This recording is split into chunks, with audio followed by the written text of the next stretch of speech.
CBS News in Washington, Face the Nation with Bob Schieffer. And good morning again, and welcome to Face the Nation. Senator Mitch McConnell, the Republican leader in the Senate, is with us this morning from Louisville. Welcome, Senator.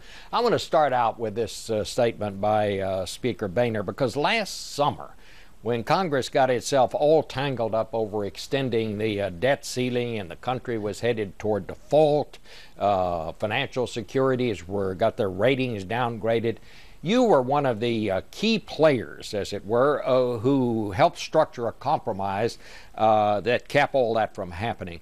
Were you surprised when Speaker Boehner said now he's ready to repeat that same fight and go through this whole thing again? Well, let's make sure we got it exactly right what happened. What the Speaker and I both said last year was that if the President's going to ask us to raise the debt ceiling, we shouldn't treat it like a motherhood resolution that passes on a voice vote. We ought to try to engage and try to see if we can do something about deficit and debt. And so we did. And even though the agreement ultimately reached was a lot less than I had hoped for, and I know a lot less than the Speaker had hoped for, we did agree to reduce $2.1 trillion in discretionary spending over 10 years. Why do we need to use the request of any president to discuss deficit and debt? Look, we have a debt now bigger than our economy. That alone makes us look a lot like Greece. We've had the lowest labor participation rate in 30 years. We've had 39 straight months of unemployment above 8%. The country's in a lot of trouble. We have a president who just weekend at Camp David was advocating a position to the left of the European Central Bank, which has been resisting doing an American-type stimulus to solve their problems, and yet the president is arguing that the Europeans should replicate policies that clearly haven't worked here. What the Speaker was saying, I entirely agree with. If the president's going to ask us to raise the debt ceiling, and he will early next year, we do need to have another serious discussion about trying to do something significant about the deficit and the debt. Well, Speaker Boehner seemed to suggest that he wanted to do it before the election, and I don't think anybody thinks that that's necessary to raise the debt limit before early next year. But he seemed to suggest that he wanted to do it now. And I take your point of what you just said, but let me just read to you. Here is what the Wall Street Journal said last year. In fact, I read this quote to you on Face the Nation the morning before you finally worked out the compromise. The Wall Street Journal said then, the debt limit hobbit should also realize that at this point, the Washington fracas they are prolonging isn't helping their cause.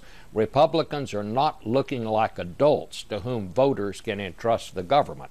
Aren't you just setting yourself up for the same kind of situation again? Let me tell you what isn't adult behavior. You know how the Democrats raised the debt ceiling in the previous Congress? They airdropped it into Obamacare.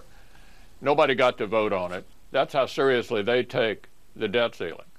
Our view is a request of any president to raise the debt ceiling is a serious matter because it underscores the way we have been engaged in excessive spending and borrowing, particularly over the last 3.5 years.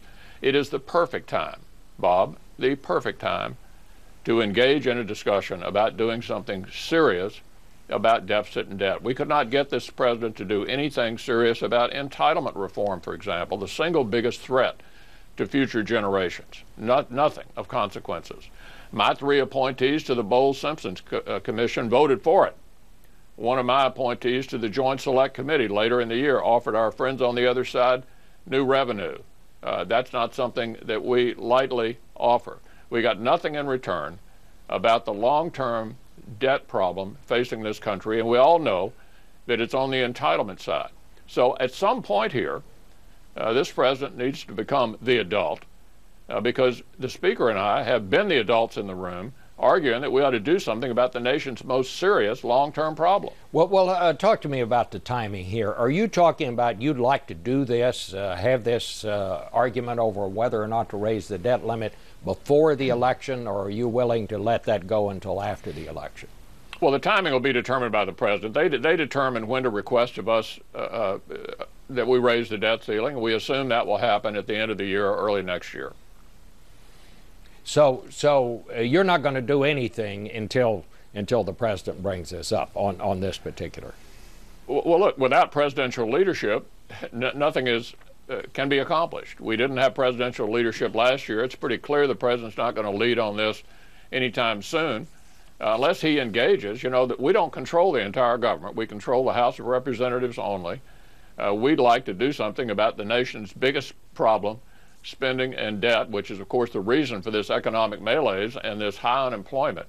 And whenever the president's willing to engage, we're ready to go. Okay. Let me ask you then, let's talk about something else, whatever the case on all of that. The cuts that you, the Republicans, the Democrats, and the White House agreed on last year will go into effect at the end of this year. It's $1.2 trillion across the board cuts to spending. Are those cuts going to stand, or is Congress going to change that situation? What happened? I don't think we ought to cut a penny less than we're pledged to cut. I'm perfectly open to a discussion about how we arrange those reductions, but we promised the American people we were going to get $2.1 trillion over 10 years in discretionary spending reductions, and we need to do that. We can have a discussion about how you allocate those. I happen to be among those who think it's much too tough on the Defense Department. Defense of the nation is our single biggest responsibility at the federal level of government in this country. But I don't think we ought to cut a penny less than we promised the American people last year we would.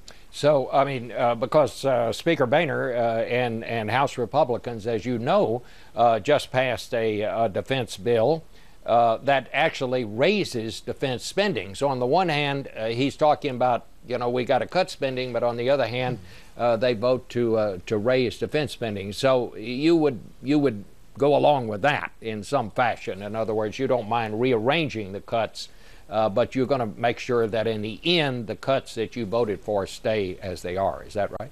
Yeah, that's correct. What the House did was to reconfigure the spending reductions so that it was less impactful on the nation's defense, which is, of course, the most important responsibility of the federal government. All right. Well, Mr. Leader, we want to thank you for being with us this morning and for answering questions.